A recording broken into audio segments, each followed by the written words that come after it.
Stage change করতে পারে না, মানে চেঞ্জ বলতে এই ফাংশনাল চেঞ্জটাই মেনলি করে। এবং ক্রনিক ক্ষেত্রে কি হয়, এই যে অর্গান ফেলিওর হয় বা অর্গানটা কাজ করছে না ঠিক মতো, একটা অর্গান ফেলিওর মানে সে তো অর্গান ফেলিওর তো মরেই যাবে। কিন্তু ব্যাপারটা হচ্ছে যে আপনি দেখতে পাচ্ছেন লিভার টেস্ট করে, আপনি লিভার টেস্ট করেন, সরি, আমি এলএফটি করে বা লিভারে আদার্স পরীক্ষা করে দেখতে পাই লিভার ইজ ওকে, কিন্তু লিভারের ফাংশন আপনি হচ্ছে না, বুঝতে পারছেন তার পেটের গন্ডগোল থেকে ধরতেই পারছেন যে তার লিভারের ফাংশন কোনোভাবে হচ্ছে না। এই যে ফেলিওর যেটা, এগুলো ফাংশনাল ঘটনা। এই ফেলিওর গুলো কিন্তু সোরার টার্সিয়ারি স্টেজে আসে, প্রথম স্টেজে এটা আসে না, এবং টিস্যুগুলো হার্ড হয়ে যায়। এবং ওই জন্য ওই যে ওটাকে নোডিউলাস বলে বা নোট বলে, আপনি দেখবেন ভেতরে তার ওই অর্গানগুলো, সব অর্গানের যে কাভারিং গুলো যেগুলো আছে এইগুলো কিন্তু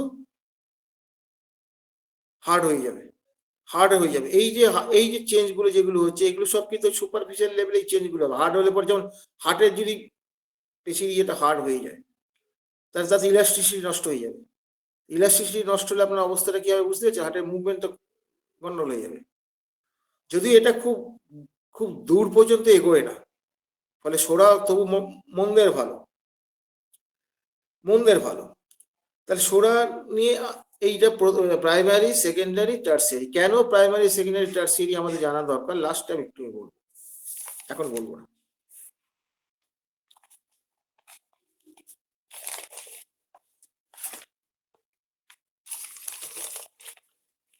এবার আমি চলে আসছি সাইকোসিস। আমার খুব সৌভাগ্যই বলুন আর দুর্ভাগ্যই বলুন, প্রচুর গনোরিয়ার পেশেন্ট আমি একটা সময় দেখেছি, এখন আর পাওয়া যায় না, এখন লোক খুব সতর্ক হয়ে গেছে।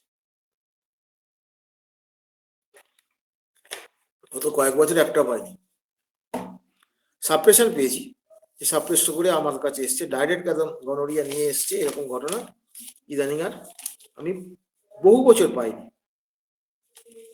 তো এই যে ব্যাপারটা হচ্ছে সাইকোসিস যেটা হয়টা কি, এর হচ্ছে ইউরেথ্রাল ডিসচার্জ হবে, সেটা যে গনোরিয়া হতেই হবে তা তো নয়।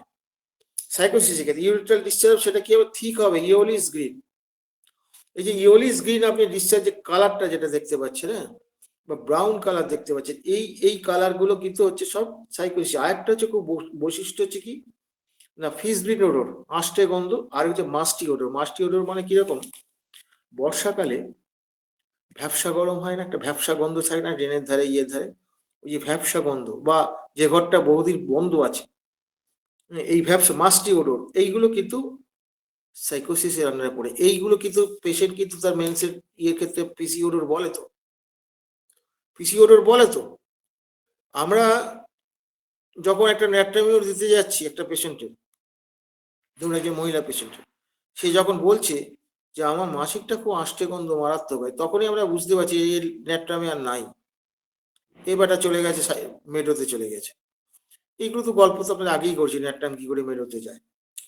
তাহলে এই যে সাইকোসিস যে প্রাইমারি লক্ষণ যেটা আছে, পিসি ওডোর বা আষ্টে গন্ধ বা মাস্টি ওডোর, এইটা কিন্তু অত্যন্ত গুরুত্বপূর্ণ। মেন্সের ক্ষেত্রে পাবেন, ঘামের ক্ষেত্রে পাবেন, হ্যাঁ ঘামের ক্ষেত্রে আপনি পেয়ে যেতে পারেন, না পাওয়ার কোনো ইয়ে কিছু। আরেকটা কি পাবেন, জেনিটাল ওয়ার্ড পাবেন, জেনিটাল ওয়ার্ড পাবেন, মানে ওই জেনিটাল ওয়ার্ডে বুঝতে পারছেন বাংলা কি বলবো, যৌন দ্বার আর কি, সোজা কথা তাই তো হবে মনে হচ্ছে। ওখানে ওয়ার্ড পাবেন, যেটা ফিগ ওয়ার্ড যেগুলোকে বলে, এইটা হচ্ছে আপনি সাইকোসিস ওখানে পাবেন। ওগুলো সাপ্রেশন গল্প পরে হবে।